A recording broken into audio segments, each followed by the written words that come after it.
I'm Bailey Bates. Here are your headlines from Central Texas. There was a couple in Coppers Cove whose home is deteriorating because storm waters keep ending up flowing into their front yard, their backyard, and even inside their home. They and their neighbors have contacted the city about this issue, but they were told the issue would take time to evaluate before they could fix it. 6 News anchor Adriana Alexander visited their home and has a deeper look into this ongoing issue.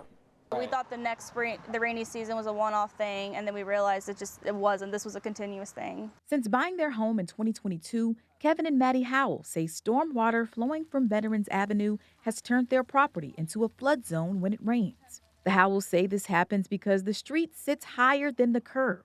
But you can see they just layered it and layered it and layered it, and it just raises it so the curb's useless and the water just hops over. And a spokesperson with Coppers Cove told the Howells that road elevation was one contributing factor to the problem. But each time flooding happens, the Howells' home endures more and more damage.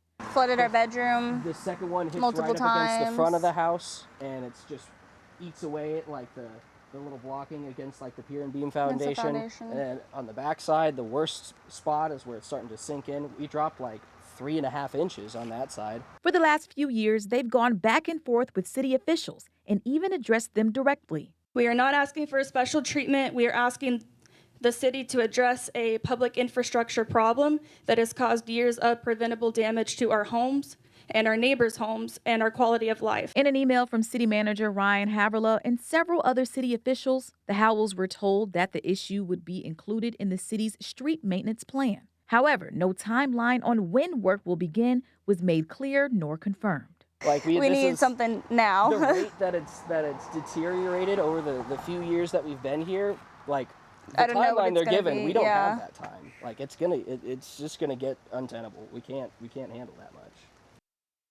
The Howells filed a claim, but it was denied by the city's insurance risk pool. The city says the street will be considered as part of its upcoming street maintenance program, with the project's priority to be determined by the city council. A simple search for a family dog ended in a life-threatening fall, and now a Central Texas family is demanding answers. Stephen Hardman's family says the retired Army veteran suffered a severe traumatic brain injury after falling about 12 feet into a concrete drainage ditch. Doctors performed emergency brain surgery, removing part of his skull to relieve pressure. Since then, he's been in the ICU, but doctors have removed the ventilator. The family believes the area where Hardman fell is dangerous, and little warning of the steep drop-off after dark. Showing improvement, fighting for his life, but he is in a fight for his life for sure. And, you know, we just want whoever is responsible to be held accountable, because this shouldn't have happened. It was an avoidable accident, and now we're fighting for our lives.